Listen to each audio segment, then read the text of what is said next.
Hello, my name is 𝐒𝐤𝐳𝐬, and now we're going to start a lecture about the pawn sacrifice, very famous pawn sacrifice in a 𝐒𝐬𝐻 attack in King's Indian.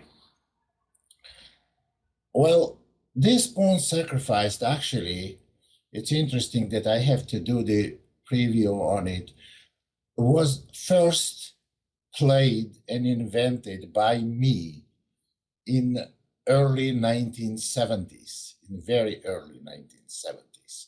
And the game I played, first game, against, at that time, very famous grandmaster, Lev Polugayevsky, and game ended in a draw. I got very good position and big advantage, and then somehow I didn't find the decisive continuation. But I have to say this. Even though I played it many times and I liked it very much, I have some great victories with it. Well, it was popular when I started playing. Then everybody stopped playing it for black for more than a decade.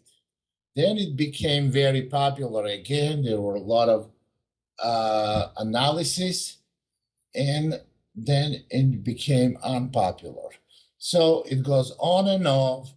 This system, this way of playing against King's Indian was popular.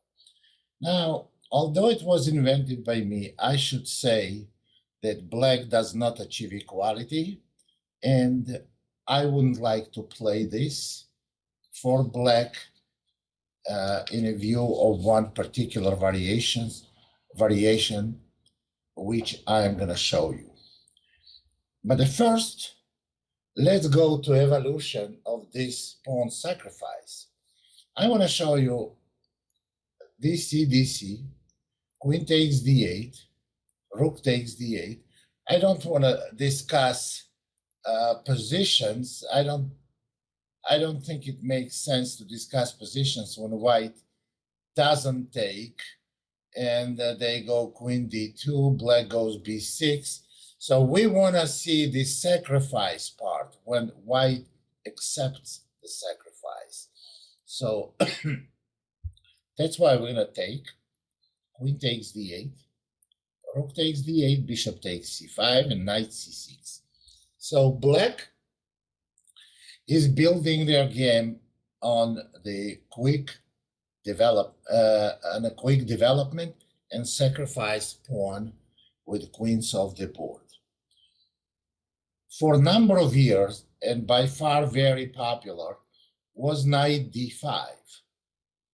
And knight d5 move at some point was this it's regarded as the best continuation in this position. And if black plays knight takes d5, cd, then b6. Now we know the best continuation for black is on knight d5 is not knight takes d5. It's knight d7. But to entertain you a little bit in this variation, I'm going to show you one interesting game that I played against another American GM in a tournament game. So I played here. Actually, it wasn't tournament game. It was active chess game. That means like it was like 20 minutes per game, time control. Knight takes d5, cd, b6, bishop a3, knight d4, threatening knight c2 check. And now white can castle here. Black goes e6, and white goes knight e2. This is all known in theory. Knight b5, bishop e7, rook d7, and there's the only one move in this position that gives white an advantage. That's a bishop g5 move, not bishop h4. Bishop h4 is much weaker move because on bishop h4, black can simply play ed, and if knight f4, then bishop h6. So anyway, in the game, my opponent played d6, bishop e5, and now black has great game. They're going to get the pawn back. f4, bishop takes d6, bishop f6, and after bishop b7, e5 was played. And here, my opponent offered me a draw. And I want to show you, I think it's very interesting to see how white loses in a very few moves. My opponent expected me to give check and move the bishop, and after which he was intending probably to conclude development. I think still black has a better position. However, the move was played rook c8 check, and on king b1, knight a3 check. That was completely missed by my opponent. Now b takes a, and at this point, bishop takes e5. That's another blow, and if rook takes rook, bishop e4 leads to a mate next move after rook d3. So this was not possible. So on bishop takes e5, white played bishop takes e5, and game ended very quickly. Rook takes d1. Right now, white has two minor pieces for rook, but position is absolutely lost. And now, very precise move, bishop e4, because on white must go knight c3, otherwise rook c2 is coming. Actually, it was played rook d2 check first. And after king a1, now bishop e4. And after knight c3, there is a forced mate after rook takes c3, bishop takes c3, rook d1 check, and rook b1 mate. That's a very funny mate in the early stage of the game. Now, let's go to the actual best way that was thoroughly analyzed by me with Rivka and based on the games. And here is the conclusion. The best move in this position is knight e2. Knight d7, and white can go two ways. White can go bishop e3, or very controversial move, bishop a3, where black plays a5 and goes later knight to b4, and it's very unclear. So evaluation of this position was changing on a weekly basis. Somebody found this, somebody found that. There are plenty of games were played. However, I'm convinced that bishop e3 move gives white a clear advantage. And here is why. White has material advantage, but gives it up after knight e5, knight f4, and black has two different ways to play. Black can go knight a5, and black can go knight b4. Knight b4 was played several times, but unfortunately, although it was played, we have no games to go by. The reason why? Because games were played with knight b4 are absolutely useless, because white went rook c1, after g5, knight d5, and there were 2 or 3 games, and when black gave check, bishop takes, knight takes, king e2, knight takes c1, rook takes c1. In both games, players agreed to a draw, and this evaluation is absolutely wrong. They thought position is equal. Position is very bad. Strategically, it's very bad. So let's go with the best move, which is h6. Well, game never went beyond this. They agreed to a draw before actual battle that is very crucial for evaluation of this position started. Let's go with the best move, which is h6. To show you the sample of the positions that is very bad. We will go knight takes e7. After knight takes e7, black must go king h7, because on king f8, bishop c5, and on king e8, knight d5, black is absolutely lost, and they cannot do that. So in this position, king h7 must be played. But before we go with it, I have to point that e7 pawn is hanging, g5 pawn is hanging, and also white is threatening knight. For example, white could go now also knight c7, because on rook b8, bishop takes a7. But the reason why we don't want to play knight c7, because black may go bishop e6. And even now, white has little advantage after bishop takes c4, king e1, and rook takes a8, rook d1. This is slightly better for white, but not nearly as good. Actually, slightly better after b3, probably. But it's not nearly as good as the continuation that we're going to go over with.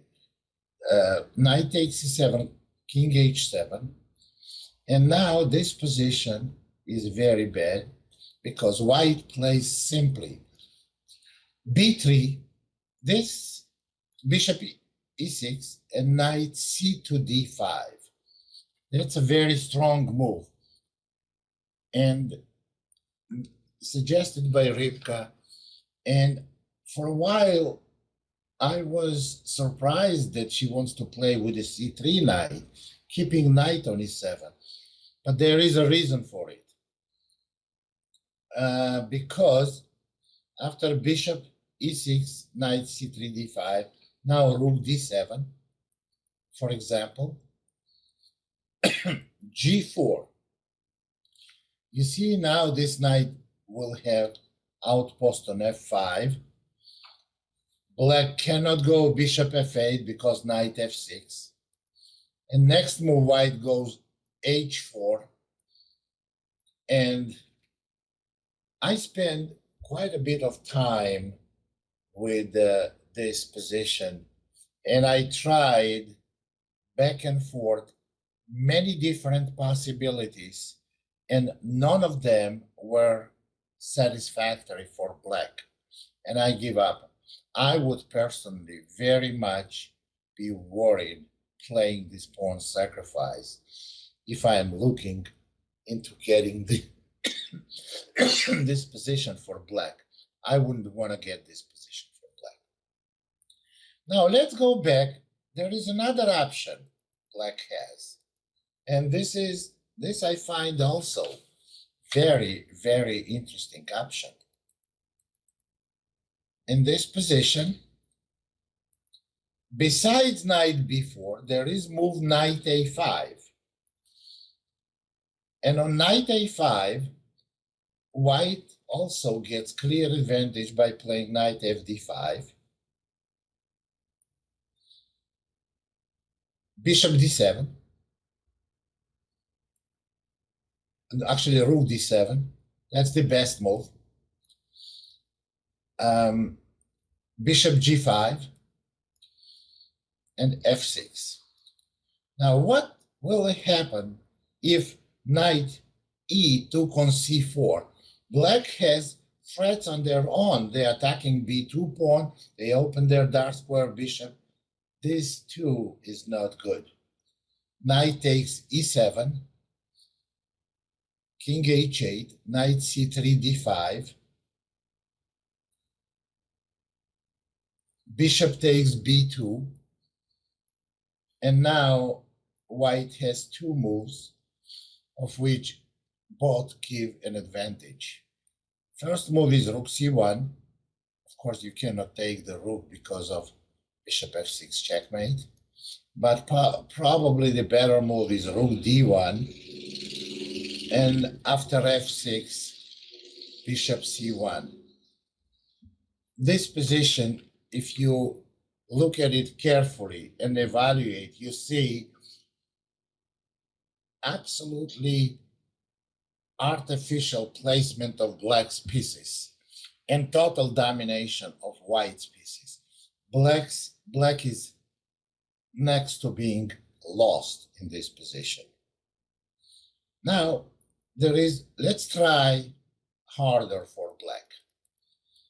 Now, in this position, after knight a5, knight fd5, rook d7, bishop g5, they can go f6. On f6, we go bishop h4. Now, if they go g5, we go bishop g3. And now, either knight can take on c4, and white simply castles. Exactly the same story. Knight on e5 is artificially standing because c knight cannot stand here long, and then what black has to look into white taking on e5 and completely destroying black's pawn structure. Position is very difficult. It's maybe mildly said. It's just at least very difficult, maybe even worse. So this position is not acceptable. Then what is? I don't know what is acceptable, because once you get this position, and after knight e2, you have to go knight d7, and on bishop e3,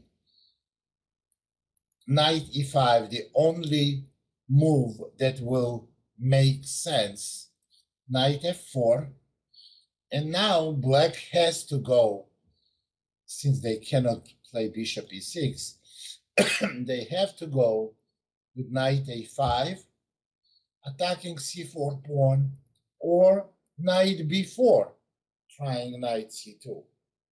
And we analyzed both continuations, and the critical position where they used to agree to a draw, in reality, is very, very bad position. This position is very bad. There is quite a bit of time was given to Rybka to analyze it, and original evaluation she would give like 0.45 advantage for white, but it was amazing to watch how move by move this number increases until white gets a completely winning position. White has two knights dominating in the center, and they're going to have two pawns for exchange. As I already mentioned, threats are knight takes c7, bishop takes g5, and also knight c7, followed by bishop takes a7. Difficult position for black. For example, at e6, then knight c7 is very good. We don't want to go knight c7 on h6 because knight c7. Now black has bishop e6, but then we already mentioned position. We go b3 and knight c2 d5. Very difficult position for black. And I'm sorry if I disappointed players that like this pawn sacrifice in King's Indian, but no one is disappointed more than me because I was inventor of it, and I was trying to push this system as one of the best systems to play against 𝐤𝐤𝐻. But at some point, we have to face the reality, and variation is not good. Same thing, I had a couple of other very interesting ideas in the openings, but then I gave them up, and I wrote articles, I made DVDs, I urged people to play such and such system, but now I should only make on some of these suggestions the apology DVD. That's the nature of modern chess theory, because variation gets outdated, gets refuted after careful analysis, which you cannot predict in the very beginning. And this happens with the best players in the world, with best analysis in the most critical variations, and same thing in c5 pawn sacrifice in 𝐤𝐤𝐻. Well, thank you very much, and thanks for listening.